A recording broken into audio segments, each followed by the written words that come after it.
Hey, what's going on, guys? It is Liam, and today we're going to be watching Atlas 5 launch the GOES-T satellite. So, there we go.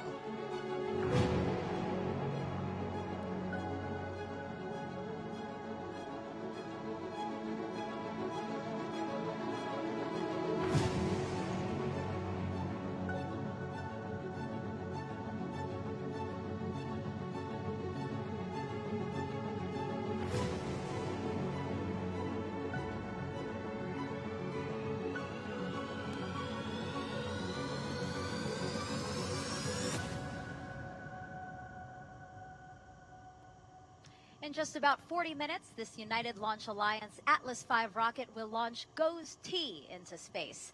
The satellite will continue nearly 50 years of protecting people and property from severe and potentially deadly storms. Welcome and thank you for joining us here at Kennedy Space Center in Florida. I'm NASA's Megan Cruz. The rocket's right there on the pad behind me. And this is Kevin Fryer. He's with NOAA, the National Oceanic and Atmospheric Administration. Great to have you here, Kevin. Great to be here. Thank you. I'm just checking out. Cold though, a little windy. So, how to I think that's going to be the biggest concern turn off for my launch today, but microphone so if far that we are suddenly pops in. 80% go. So I hope that we can see this thing launch today. Yep, that's great news. Kevin is here because GOES-T is a NOAA mission. NASA and NOAA have been launching GOES satellites since 1975, right? Yeah, it's an amazing relationship. Jeez, 1975. Over the past NASA 50 years, and the one thing I can say NOAA is that we've actually saved are lives launching as a result of that. their We've satellites. also obviously moved the science forward with advanced satellites, but for the most part, what we like to hang our hat on is that we've saved lives. Yeah, GOES-T is the third in a series called GOES-R. You know, you're the chief of staff of that program. Can you tell us a little bit about that series? Sure. Within the program, we like to say that not only can we provide you with a big picture, but we can also read the fine print. Again, being one of the most sophisticated satellites in the geostationary orbit, our capabilities are basically to provide you with a constant view of the Earth. In our case, we're able to look at half of the globe, and in doing so, we're also able to inform you on the environmental changes over time. So GOES-T is going to be looking at what happens here on Earth in terms of terrestrial weather, but also space weather. Right. That's another reason why we're incredibly excited about this package that we'll be able to launch today. Not only are we improving what we can see on Earth, but also what affects us from space. And space weather does really affect us. I learned that while I was researching this mission. So I'm interested to hear more about that, and we will learn more about it later in this broadcast. Plus, how you benefit from GOES data every single day. Also, if you have a flight to catch, GOES satellites play a crucial role in deciding if it's safe to fly. And we also have a fun game for you to play while you watch the broadcast and the launch. This here is a bingo card that you can print out by just scanning this QR code you see on the bottom right-hand corner of your screen. We also have the website there if that's easier. That's scijinx.gov/GOES-T-launch. NOAA has a list of words that we've incorporated into this show, so be sure to listen for those words and see which family member or friend wins. But first, let's meet the talented team of people helping to cover today's launch. We have meteorologist Arlena Moses monitoring the launch weather. NASA's Leah Martin will introduce us to key players in the GOES-T mission. And we also have our NASA launch commentators, Daryl Nail and Mick Woltman, inside with the launch team there. You know, Mick is an engineer with NASA's Launch Services Program, which is managing today's launch. So, guys, the 2-hour launch window opens at 4:38 p.m. Eastern Time. How are we looking? We're looking great so far, Megan, and thank you. Welcome into the Atlas Spaceflight Operations Center here at the Cape Canaveral Space Force Station. Mick Woltman, as you mentioned, LSP engineer extraordinaire and Appreciate rocket that, guru. Darryl. Appreciate that, Daryl. So far, it's good to have you back into the broadcast booth for another launch, and so far, so good. So far, so good. We just entered the T-4 in holding. This is a 30-minute built-in hold where the team is going to, look at the vehicle and finalize last-minute preparations as we head down to T0 this morning. So the team's done a great job, been on console for several hours, and has got this rocket watching ready that to go, live so stream looking yet. forward to this. That shot from the ground there looking up at the rocket, you can see the skies are blue. We've got some clearing throughout the day. Started off windy and a little overcast, but there you see the GOES-R series of spacecraft very scattered. Oh, I want to tell you where we are. We are in the nerve Space center. GOES-T will help us Launch is prepare happening. for We're gonna both turn around terrestrial and and space wave weather. at the camera. It will Up here add on the second to the level, global but data down below on the first level is the launch team. team, and you can see the 3 levels there, the 3 rows. This is where all the action is happening. Yeah, this is the United Launch Alliance. Our GOES team will be known as GOES 18 when it reaches geostationary orbit, 22,236 miles above the equator. Okay. That's Assistant Launch Manager, the Anomaly Chief, Dave McFarland, and our Redline monitors, who are monitoring all the telemetry and everything on the vehicle and on the ground. Geostationary orbit means that the satellite's orbit period is equal to Earth's rotation period of 23 hours and 96 minutes. Yeah, so it's not Earth's rotation is not like exactly 24 hours. It's rocket. So as you can see, it's rounded to 24 hours, but it's not like exactly 24 hours. And they've been quite busy for the past because I know that TikTok rounds their followers. They were also on console because because like if you see someone that just reached there it is, the Atlas I don't know like 2 million, there's a good chance that maybe 1 million and like 900,000 and yeah, it was. The team did a great job traveling making that trip about 1,800 feet to the pad. Or like 900,000, 970,000. Great getting that out there and ready for RP1 tanking and then launch today. You look at the rocket there, and it carries a special dedication today. Mick, it holds the name of a former ULA employee by the name of Mark Tim. Mark started his long aerospace career with the Boeing team in 1987, but after a decade in Denver, Colorado, he transferred to ULA's facility in Decatur, Alabama. That's where Mark Tim supported ULA's fleet of rockets, including the Delta II, Delta IV, Atlas V, and Vulcan. There you see him in the middle, surrounded by NASA astronauts. Mark Tim passed away in 2020. Oh, that's the Crew 2 astronaut. I mean, sorry, the Crew Demo 2. Yeah, I got to know Mark when he was in the Decatur facility. Yeah, we saw them fly. An extraordinary person. The team will miss him, and our heart goes out to the family and everyone that worked with Mark. He was a great guy. And just wrapping up, we are on time and on schedule for a 4:38 p.m. Eastern Time launch of this Atlas V rocket. A beautiful shot from a drone there. We are ready to roll. We'll have the LSP NASA Launch Manager poll here in just a few minutes, but for now, back to Megan. Thank you both. And now for a check on the weather, here's Launch Weather Officer Arlena Moses from Cape Canaveral Space Force Station's 45th Weather Squadron. Arlena, this launch weather you're about to report out forecasted with data from GOES satellites, right? Yes, that's correct, Megan. In fact, right behind me is a great example of the type of imagery that we get from the GOES satellites. In this case, because we're here in Florida, this is from the GOES East satellite, giving us a great view of what's going on across the Cape and East Central Florida this afternoon. Now, as mentioned earlier, we did have quite a bit of overcast clouds and some low clouds out there earlier today, but as our satellite imagery is showing, we scattered out pretty nicely with only a few clouds as a concern as we go through the remainder of the launch countdown. The trade-off, however, for those clearer skies and partly sunny conditions is that we do have pretty breezy conditions out there. Sure, anybody who's outside across the Cape this afternoon is experiencing. And those are going to be our primary concerns as we go forth into the count for the remainder into the launch. Now, if we take a look at the forecast here, we're going to be looking at those pretty gusty northerly winds from about 26 to 32 mile per hour range. Temperatures about on point for this time of year here in Central Florida, where temperatures are going to be in the upper 60s to around 70, which will feel a little bit cool if you're outside with that, but for launch concerns, not a big deal. As I mentioned earlier, liftoff winds are going to be our primary concern, with a smaller concern for some of those passing cumulus clouds. But overall, we have an 80% go for weather, and things are looking good. And so hopefully a good launch. Keep our fingers crossed. Back to you guys, Megan and Kevin. All right, you said fingers crossed. We're doing it. Hey, where are your fingers? Okay.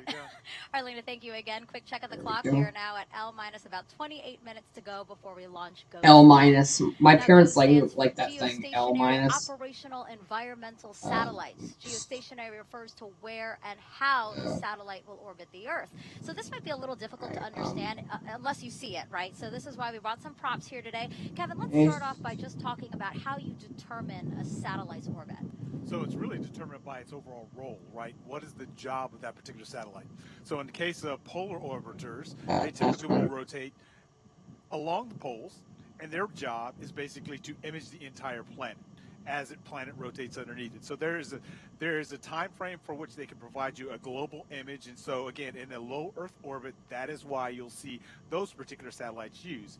But the geostationary orbit, it has to be in a fixed place, so in the sky at all times, right? Correct. And actually, to achieve that, you have to be 22,000 miles above the planet, and as a result, so it can actually spin with the Earth as it continues to rotate. So relative to your position on Earth, you will always see this particular satellite in its place. So that's why we say it will keep continuous watch over the Western Hemisphere with a second GOES satellite, right? Absolutely. So between the two of them, they'll be able to cover this portion of the hemisphere we're talking about, from Western Africa all the way to New Zealand. All right, and GOES-T will reach that geostationary orbit on March 12th. And now let's take a closer look at the satellite. GOES-T is the size of a small school bus and weighs over 6,000 pounds. Wow. It has a 5-panel solar array, which you see there. It's the one that's kind of swinging out. Right. They'll produce more than 5,000 watts of energy, which is the same amount needed to power your home's central AC system. GOES-T has 6 advanced instruments that can analyze weather hazards and environmental conditions. The plan is for GOES-T to replace one of 2 GOES satellites already in orbit that together protect more than 1 billion people in the Western Hemisphere. 3, 2, 1. NOAA is about to launch a new satellite into orbit above the Earth.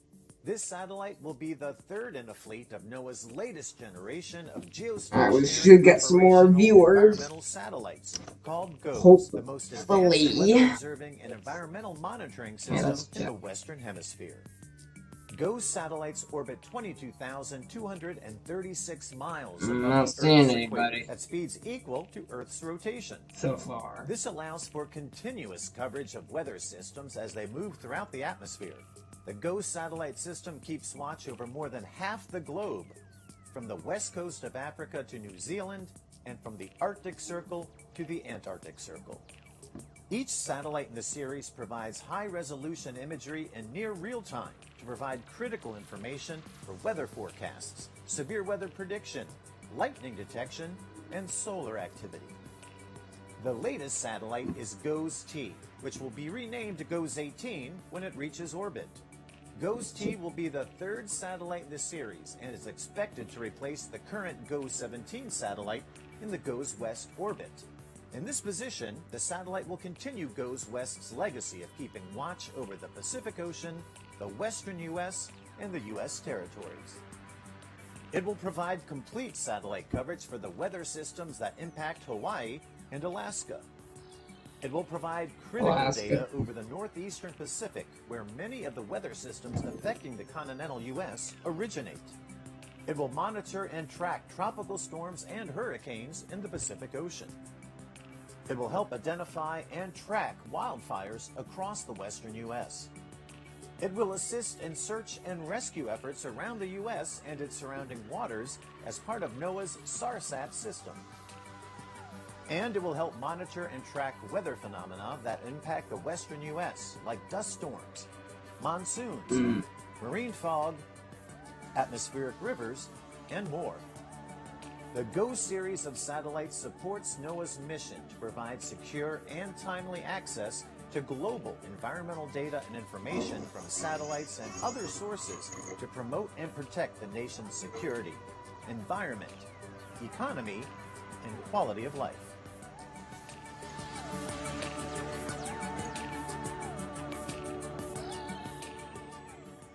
GOES-T's instruments will gather data that can help in so many different ways, as you just saw. For more on that, let's hear from NASA's Leah Martin. Thanks, Megan. I'm here with Pam Sullivan, NOAA GOES-R program manager. Pam, thanks for joining us today to give us some insight onto this mission. Yeah, they also repainted the NASA logo. We've heard that there are 6 advanced instruments on board GOES-T. Can you tell us a little bit about them? Sure. Let me tell you about our most revolutionary instrument, the geostationary light. Yeah, for those who follow me on orbit, and this instrument follow me is on watching the TikTok, Earth you'll know that and I pictures 500 times a that I second to look at lightning. And because it is a new last instrument, July we're I learning went to new and interesting I things went back about to the lightning Kennedy as a Space phenomenon. Center For instance, and we've took a seen video well, of itself, Delta 2. I was supposed to do a Q&A, but like and the GLM has I guess also shown us that lasers can be really should have For instance, I guess I did like a little bit too soon. soon. Like I guess I posted the video a little bit too soon. Wow. And like yeah, Having I that probably type of should have shared information, with some people 500 because images like per second, it's almost like having maybe like a stop because motion like film. when I What look do you do with when that I information as we looked have in it? the comments The important thing, of course, section, is there was the literally no forecasters run with comments it, and they use the from geolocation data anybody, in conjunction with, unfortunately. our But advanced baseline imager data the and only the only person who they commented was when they're Jack. wanting to If see you if the storm is remembered him, intensifying, if you remember, they're like looking at that we lightning did like signature, and his they're like looking for the what they pet call the rock lightning video, wave. When the amount and of lightning strikes increase dramatically, because that indicates that the storm is and likely to be he asked becoming more can severe and can the more rock dangerous come tornadoes. too? And then Wow. I can't, So and then I we talked replied a little bit about the location of I this think beacon, yeah I replied like maybe the next time. satellite that observes the western Yeah. hemisphere. So What part? Why is that location? yeah. so So next time Specifically, Ghost T is going yeah. to go into service Next on time West spacecraft, so it'll be stationed over the equator, a little bit off of the west I'm coast going of to the Kennedy US. Space Center. And as you know, most of the weather in the U.S. moves from west to east, so that western I'm gonna side is really important post as giving us a an video upstream view of what's coming. a little bit That's sooner, so a big part of it, you but guys have also enough time to Ghost T will comment also your see questions. dangerous conditions that are Yeah, particular so, in the west, yeah, like wildfires and smoke, so, yeah. dangerous dust storms, and also the phenomena of atmospheric rivers. That's incredible. And so some of these instruments that are on board, Like I'm not saying you guys like have to comment, but like you can comment if you want to.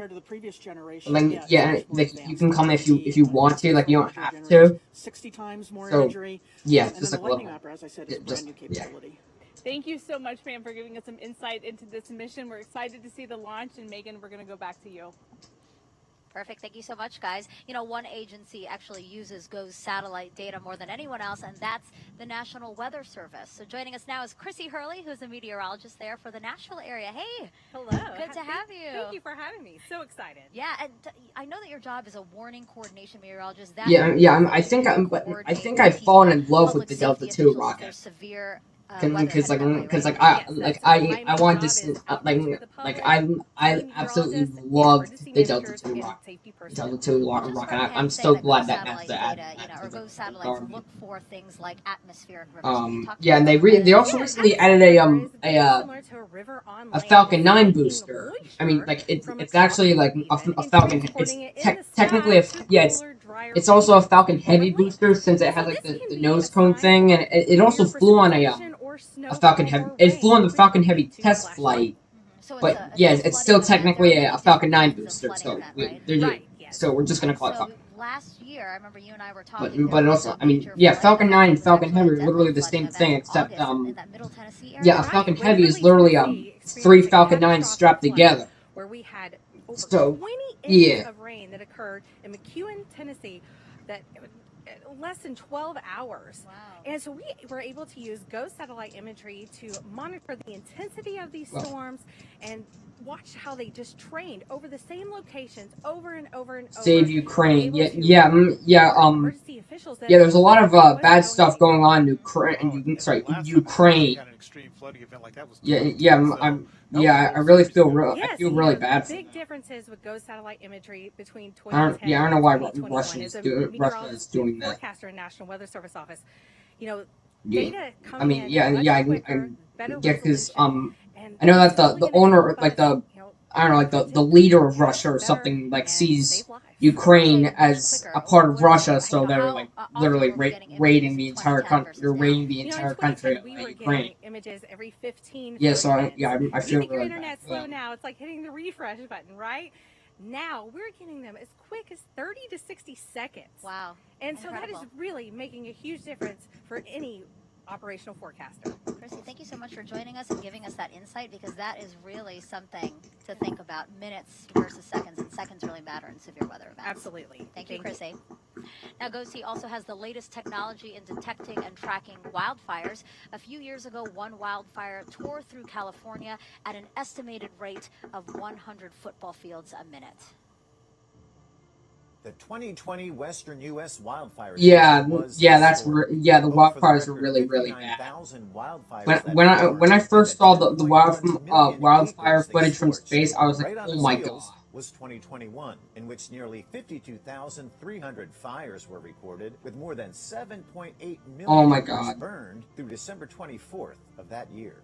Since launching in 2016, NOAA's most advanced geostationary satellites are improving fire weather forecasts, Look at that. wildfire detection, and fire hazard tracking in near real time. With lives and property at stake, timely, high-quality data is critical for firefighting efforts on the ground. NOAA's GOES-17, operating in the GOES West orbit, has shown its mettle, detecting and monitoring wildfires and the hazardous smoke they emit. There's two instruments on the GOES series of satellites which are helpful for wildfire detection and monitoring. The first is the Advanced Baseline Imager, or the ABI.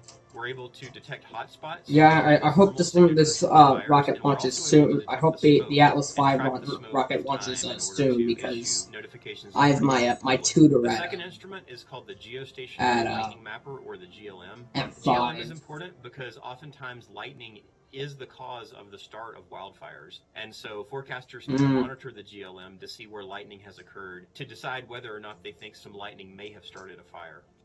But a new satellite called GOES-T is poised to replace GOES-17 in the GOES West position. Once it reaches orbit, GOES-T will be renamed GOES-18, and it will provide the same sophisticated technology to track wildfires in the western U.S. as well as detect lightning. So they're basically just renaming it. I'm thinking about after this live stream is over, I'm probably gonna rename it to let's watch Atlas V launch GOES-T, and then like parentheses saying or should I say, and it's gonna be like parentheses saying, or should I say the National GOES-18 or Fire something Center like that. is the nation's support center for wildland firefighting. Boy, smoke jumpers. GOES is an eye in the sky. It's giving us a hemispheric perspective with those 16 and 17. Oh my god. Having those two satellites up there constantly constantly monitoring, constantly providing No. information. We really have That's absolutely horrible. gap. We would lose a lot of our capability. Yeah, because I know in like in in places like San Francisco and like San Francisco and stuff like that, there used to be like a every part was like covered in smoke. Like every place was like covered in smoke, and like you could like hardly breathe outside. It was really bad. Kevin, we were talking earlier, and you told me that oftentimes GOES satellites, even at 22,000 miles above the Earth's surface, they can sometimes detect fires before people on the ground even know that they're there. Absolutely. That's so impressive. It's an amazing capability, absolutely. And we heard from our National Weather Service rep, I mean, right there, that's a great example of how it happens. National Weather Service meteorologists are able to view an area that's not populated, but they can see a heat signature and actually detect that fire. And we found out to the tune of 80% of the time, they're the first ones to actually call and let fire responders know that there's a fire that has just started or is ongoing. So we know GOES satellites can help National Weather Service, fire officials, as we've said, but I didn't know this, that we use GOES satellite data every day. Every single day. Anytime you open up your phone and you want to see the forecast and you're opening up an app, a weather app, that's exactly what you're doing. You're actually using GOES information. That GOES data is going Yeah. So whenever you guys are checking the weather that's from the GOES satellites. that. Isn't that cool? We're now L minus about 14 Let me know in the away wait. from I hope the launching comments Daryl are and Mick. turned It's now on. time for that launch manager. I know the chat isn't turned on, but the It comments. sure is. I Before we get think to the that comments poll, are which turned is on. happening at Once this live stream is over, let me know in the comments below. Launch weather officer, you can see on the bottom I think you can actually comment while the live stream is there. playing. Actually, yeah, I think I've done it about the before. winds. They're still Oh, excuse me. but the clouds have dissipated, so we are now at Oh, and I forgot to say, Happy Fat Tuesday, everyone, improving from that or Fast Tuesday, whatever you like to call it. But Mick still got also let me know in the comments below as you can see what you're eating for Fat there, Tuesday. Where Megan and Kevin are, the winds are still here on the ground, blowing pretty good. Go. The team is continuing to monitor those, but yeah, I'm glad to hear go that Russia. Go. Go T6 instruments will provide advanced imagery and atmospheric measurements, real-time mapping of lightning. Darn it! Oh, I forgot to talk about a little bit more about the rocket. So, this rocket is known as the Atlas V. This launch is taking place from Cape Canaveral, Florida. And so this rocket is owned by a company called ULA, or United Launch Alliance. United Launch Alliance. The Atlas V has been launching, I think, since like 2004, I think. Yeah, so this rocket is nothing new. Yeah, so there are different configurations of the Atlas V. Let's see if we can pull it up. So Atlas V configuration. And that was NASA launch manager Tim Dunn that you saw at the bottom of the screen. The briefing milestone, and so now good to go. Yeah, Chuck. Yeah, so these are sorry, Daryl.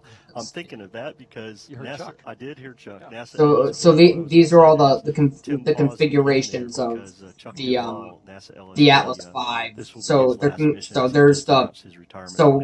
We need to understand what first we need to understand what this number right here, like the number you see under the word Atlas V. So the first number means how big the this thing called the pointy end at the top. It's called the fairing. This number represents how big the fairing is. It could be either be 4 meters, or I think this represents the width. So Hi, Megan. yeah, I'm here with Dr. Thomas NASA's Associate Administrator for the Science Missions Director. This represents the diameter. Yeah, so absolutely, it's a year of science. So this number represents the width of the or the diameter, I should say, of the fairing. So it could either be this is measured in meters, so it could either be 4 meters or 5 meters. Yeah, it could either be 4 or 5 meters. The next number represents how many of these things on the side of the rocket they're called SRBs, or solid rocket boosters. These things give the rocket more like thrust, more like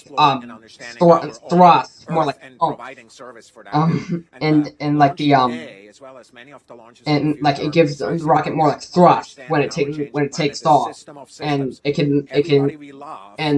makes it lift more like heavier payload, or what a payload is, what the rocket is carrying. So it could either have 0 or 5. The information we get this configuration that we're seeing today is this configuration right here, the 541. So let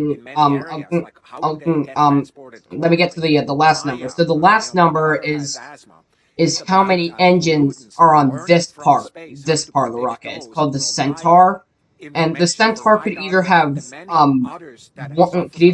one or two, and so on only on this configuration right here, the Atlas V Starliner, it has two RL-10 engines. Yeah, like that's what the name of the engines on the Centaur. These are called RL-10 engines. And the engines that are on the engine that powers the Atlas V is called the RD-1E engine. And so yeah, so the configuration that we're seeing fly that we're gonna see fly is the 541. So it has a 5-meter fairing, 4 solid rocket boosters, and one engine on the Centaur. So yeah. Incredible using this Alright, information so we're about 8 minutes from liftoff. Dr. Zurbuchen, thank 8 you so minutes, much for y'all. joining Look us at the today. chat. We're looking forward to this launch, and you are Let's as see. well. We really appreciate you being Is here. anybody watching? Absolutely. Megan, we'll send it back to you. Okay, Thank you both, somebody, and now taking us the rest that of might the have way been of the me, launch but countdown is Daryl and Mick. Guys, take it away. All right, thank you, Megan. L-7 minutes and 50 seconds until liftoff. yeah, L minus. My mom likes that working this likes that really saying good L minus. over the nets. Yeah, everything sounded great. The team is L minus. It sounds like more like technical, and sync up the L like more like futuristic. Coming up on that launch conductor poll. Anyway, so yeah, like L minus 7 minutes with this Dylan clock. Rice. So I'm looking forward to hearing all goes from the team to get Goes T on its way. You can look at the bottom of our screen. You can see the milestones as we count down to liftoff. We are coming up on polling, which is at L-7 minutes. In just a few seconds, we're going to pull up the poll on the right side of the screen and count it down. Here we go. Terminal count. Atlas systems. Propulsion. Go. Hydraulics. Go. Pneumatics. Go. So we're Go. Water. Go. Centaur systems. Propulsion. Go. Pneumatics. Go. LO2. Go. LH2. Go. S-gas. Go. Electrical systems. Airborne. Go. Ground. Go. So right now they're making sure everything is ready for blast off of the rocket. Go. Umbilicals. Go. ECS. Go. Redline monitor. Go. Quality. Go. Ops safety manager. Go. ULA safety officer. Go. Vehicle system engineer. Go. Anomaly chief. Go. Range coordinator. Clear to proceed. Launch director. You have permission to launch. Proceeding with the count. All right, we have permission to launch, guys. Set for 2138 Zulu. Verified. ULA launch conductor Dylan Rice getting green across the board. Yeah, that was great to see Dylan choreograph that poll, the culmination of several hours of work by this launch team, and then hearing Launch Director Tom Heater from United Launch Alliance giving that ready to proceed for launch today. So very excited. Yeah, this rocket is one of my no doubt one of my favorite rockets. As we look outside at the rocket, we can yeah, see I really want to see this rocket launch. A little bit, very slight amount of clouds. You don't see it here. But we're looking at blue skies. You can see some of them there. They're moving. That's representative of those winds. But as we know here in Florida, it's such a beautiful time of year in March. But Mick, 3 months from now, it'll be the start of hurricane season, which is a concern for Florida and everyone along the Atlantic seaboard and in the Gulf states. Yeah, and I'll be very happy to have Goes T up there in the west. As Kevin was saying, you know, all weather moving west to east. So getting Goes T will be the 374th Atlas rocket to launch from Cape Great asset for yeah, the Atlas rocket the public broadcasters who come out yeah, like the give us that information about yeah, the Atlas rocket has launched meteorologists 374 times. Like not, I don't think the Atlas V has launched because like there are different types of Atlas rockets, and this is the Atlas V is the one that launches today. Yeah, like here and let me show you the different types of Atlas rockets over the years. Safe during severe weather events. accurate and timely forecasts are crucial. Here it is. And that's not possible without satellites like this one. Godspeed, Ghost T. Yeah, so the fun fact, the Atlas rocket used to be a missile. There you have the syncing up of Yeah, the L yeah, so clock to the left and top. the Atlas rocket used to be a legit missile. So yeah, like but then it was like converted but then it was converted into a rocket. So yeah, it used to look like this, and then it was used to launch a mission called one of the famous missions of the old Atlas rocket was a mission called Friendship 7. So like this type of Atlas rocket in particular is called Mercury Atlas because of the little spacecraft called Mercury on top. And then over the years it kept evolving and evolving. And until we arrived at these. So yeah. Which we know is going to provide a lot of performance with those new Gem 63s.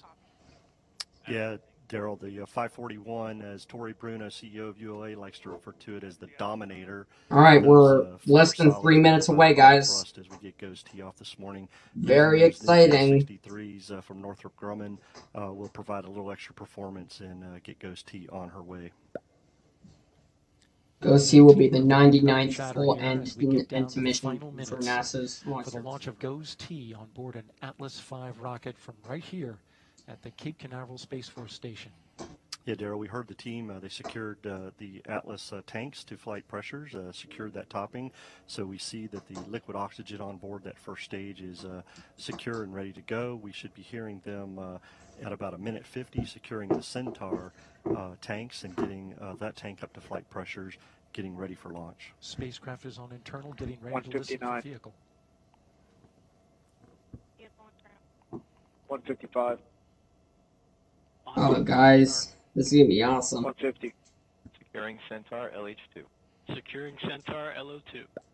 So there we hear Daryl. This Atlas rocket weighs roughly 1 million pounds at launch and will provide. Wow, that's a lot of thrust, guys. Look at that. FCS armed. The flight termination system. I couldn't say the number because like the text would like the space fact would immediately fade away. For liftoff. Unfortunately. I mean, you could just replay it. You could just replay it and see what the space fact said. Reduce CCS for launch. Roger. Oh, guys! A minute and 10 seconds. Valves locked, securing everything to secure that boil. All right. We should now be coming up on the last call for the range. 1 minute. Rock. All right, 1 minute. Status. Range green. Range green. We have a green range, Daryl, so everything looks good this morning. Last but not least, we will bring everything to flight pressures and then hear that last status check from Dylan Rice. And that'll be an exciting moment indeed as we look across the 45 to a shot of the rocket. Just a few seconds left. Stable at step 3. And there we verified that all pressures are good, and we are stable at step 3, ready for liftoff this morning. 28. Verify ECS reduced for launch. Verified. 25. Status check. Here we go. Go Atlas. Go Centaur. Go Goes T. Go Goes T. All right, 15. All right. The final seconds now. Here we go, guys. 9, 8, 7, 6, 5, 4, 3, 2, 1. And there it goes. Liftoff. Liftoff of NOAA's Ghost T, our newest weather sentinel in the sky to help keep us safe here on the ground. Daryl, let's listen in as we listen to United Launch Alliance. Oh, look at that thing go. Wow. View has gone to closed loop control. Oh, that's awesome. Oh, yes. The RD-180 is now throttling down as expected. That is awesome. Oh, look at that. This is on board the rocket. That's awesome. 3 miles in altitude. 3 miles already. Max Q for 8 seconds.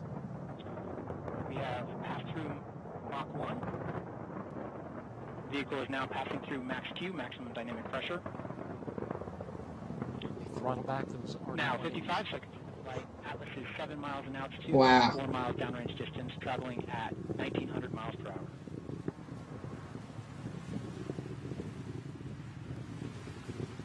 RD-180 is now throttling back up. They backed off the throttle to reduce Now the at stress 75 of the seconds rocket. into flight, Atlas is 13 miles in altitude, 10 miles downrange distance, traveling at 2,700 miles per hour.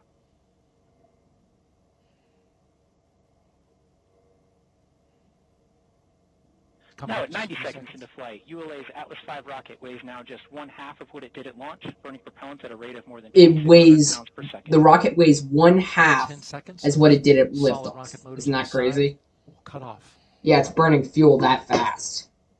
Beautiful shot from space. Wow. SRBs have Oh, burned there out go as expected. the A SRBs good SRB jettison. falling away. Clear shot of those Vehicle's now SRBs. executing closed loop steering.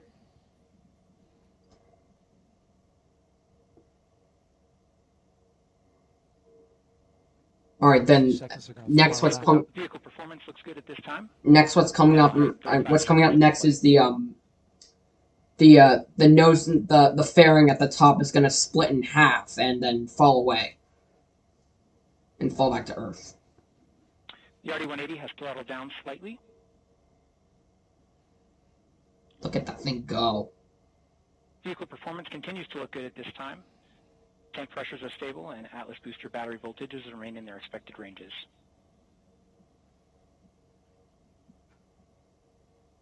Now the upper stage is preparing for its use. Centaur reaction control system is now pressurizing to flight levels. Look at that. That's awesome. Oh my goodness. Jettison the payload fairing, which protects GOES T at 3 minutes and 30 seconds. Here we go.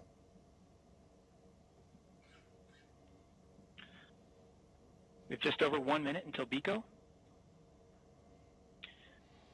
We're now seeing the RD-180 throttle limiting to maintain a 2.5 G acceleration limit.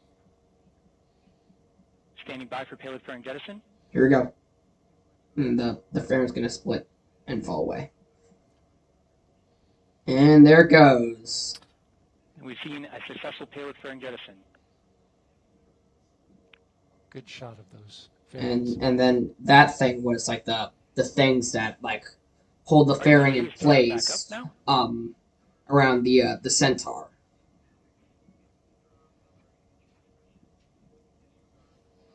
The vehicle has reached a 4.6 G acceleration limit and will maintain this level through BECO. And you're looking at animation now. We've seen that the Centaur has begun its boost phase chill down sequence. All right, here we go, guys. We're about to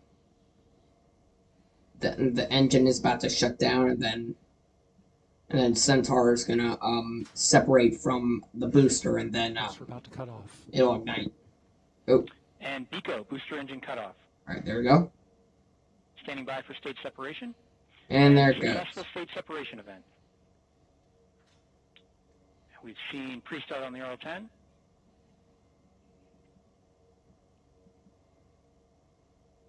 And mass 1, we have ignition for the first burn.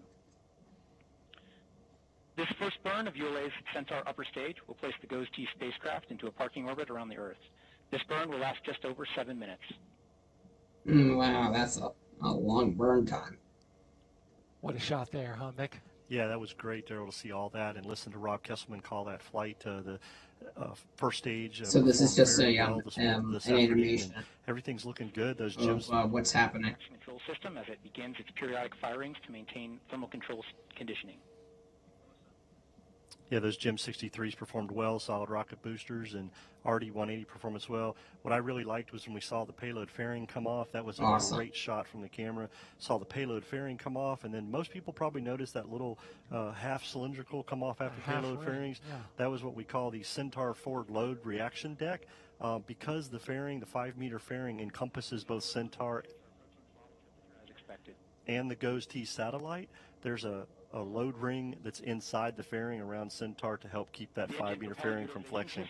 So that's what you saw when you came off there. I was wondering about And the that. engine response remains nominal. And so Word from the trajectory and performance group that booster performance was as expected for the booster phase of flight. all right, we're going to keep an eye on this burn and listen in. But in the meantime, we'll send it back to Megan out at the host desk. If you're just joining us, welcome live to Kennedy Space Center in Florida, where we just saw GOES-T launch from just behind us at Cape Canaveral Space Force Station. And guess what, everyone? I just found out that this was Kevin's first launch. It was. How was it? It was super exciting. Almost a proud moment as an American, 20-year Air Force vet, and to be able to see this was awesome. Absolutely awesome. Yeah, I'm so glad to be here. It was very fun to watch you react. Like you were like, you were like a kid. Like, oh, I have to take this. Oh, wow. It was great. Absolutely. It was great. So what's next for this mission? Well, the wonderful thing about this, now that we've had a successful launch, we have about 12 days before it actually reaches geostationary orbit. So at that point, that's when we'll start our checkout phase. We'll be looking for the data to come down from the spacecraft to make sure everything checks out, that the images are correct, all that kind of stuff has to work its way through. And GOES is NOAA's latest weather satellite, as we've said. We've been launching GOES satellites together for nearly 50 years. I mean, there's been so many advancements made in between those times. There have. And, I like to remind people that, this particular satellite in the series is really an evolutionary step, much like cell phones. Or when we talk about, hey, do you remember when we used to use landlines and rotary phones? Well, think about the leap we've taken from then to the cell phones and the capabilities that we have, much like that with our satellites. Yeah, I know. I feel safer knowing that GOES satellites are up there. And now I'd like to bring in NASA's Leah Martin, who got to watch the launch with our agency's Deputy Administrator. Leah. Hi, Megan. Like you said, I am here with Pam Milroy, NASA's Deputy Administrator. And what did you think of that launch? So exciting. It was exciting, and it was, I don't know, I always just feel this electricity when a launch goes up. You're like, wow, people can do this. This is just the power and the majesty of it as you see it lifting into the heavens. It's always exciting. And, hours and hours and months of work that go into it. Absolutely. So, NASA's vision is to expand knowledge for the benefit of people here on Earth. That's the heart behind everything that we do. How does this mission fit into that? This mission is a great example of our mission in a lot of different ways. I think one of the most powerful things that we do at NASA is we partner with others to maximize the benefit of the things that we do. So this mission to launch the GOES-T satellite will enable us to have cutting-edge capabilities that are looking down on the Western Hemisphere, the western part of the United States, to ensure that the data that goes into the NOAA models around weather are booster rocket's not even up to reusable. date. They will Yeah, so guys, this rocket, the Atlas V, is not reusable. Going to take that data because we have Earth scientists who are modeling our Earth as a system and climate. Yeah, like SpaceX's Falcon 9 is reusable, but not which is what NOAA's mission is. the Atlas V. They do it very well. But we take this data and we also use it. ULA's next rocket called Vulcan, the engines on that rocket will be That is a reusable. priority for NASA. I'm pretty sure. It is. It's one of our top priorities. We are already doing a significant amount in this area. Earth science and looking at our own Earth has always been an important part of our science mission. Interestingly, we also study other planets in the solar system, such as Mars, which we believe was once wet and had more of an atmosphere. And so the question is, how did it get the way that it did? And how do we make sure that does not happen to our planet? So it's a critical part of our mission. Well, we're hoping that the information that we get today can feed into the future missions of tomorrow. If nothing else, we'll certainly know the weather. Pam, thank you so much for joining us today. We really appreciate it, and we hope you enjoyed the live. Exciting day. Megan, back to you. Thank you, Leah and Pam. And Kevin, GoSee doesn't just forecast the weather. We've talked about this a little bit. You know, we've talked about how it monitors the atmosphere for fog, dust storms, and smoke, and especially for wildfires. But what about like smoke and ash for volcanic eruptions? Yeah, absolutely. This past year has been kind of a revelation in our capabilities to view volcanic eruptions. In particular, probably the most spectacular example will be the Tongan. But what we also have is another example in the Caribbean where you can see not only the amount of ash that goes up, but the area that it covers. And as a result of that particular hazard becomes an aviation hazard in particular. Yeah, you can see all the smoke there. You know, weirdly enough, 2 years ago, I was traveling in the Philippines, and there was a volcanic eruption there, and we had to ground hundreds of flights because of it. So really, GOES helps decide whether or not it's safe to fly. They do. Again, NOAA's partnered with the FAA, and they provide them with those volcanic ash, both forecasts and projections for where that ash could go. All right, we're now approaching another milestone in the ascent. Daryl and Mick, back to you. Thank you very much, Megan. And we continue to burn, continue to get good numbers as we monitor the flight of the Centaur and GOES-T. Yeah, things are looking really great on this flight, and coming up on MECO 1 of that Centaur engine as Centaur continues to perform nominally. We've heard pressures and everything look great. PU system has gone open loop. Here in about 10 seconds, we'll have a Standing by for the end of the burn. And we have MECO. Main engine has cut off. All right. There you go. That completes. All right, so the engine is shut down. So now we go into about an 11-minute. All right, so guys, right now I'm gonna end the stream here since I'm gonna be on with my It will last approximately 11 minutes. on with my Allow the vehicle to move to tutor. orbital position in the orbit. So Second main engine burn. So yeah. What you're looking at is animation that is tied directly to the telemetry we are receiving from the rocket. Yeah, the team is using all the vehicle I have to get ready. Look at and The power reaction this. control system is operating at the 100% shuttle All right, mode. see you guys. Power this animation that we're seeing, which is really good. And as we heard Rob Kesselman say a minute ago, this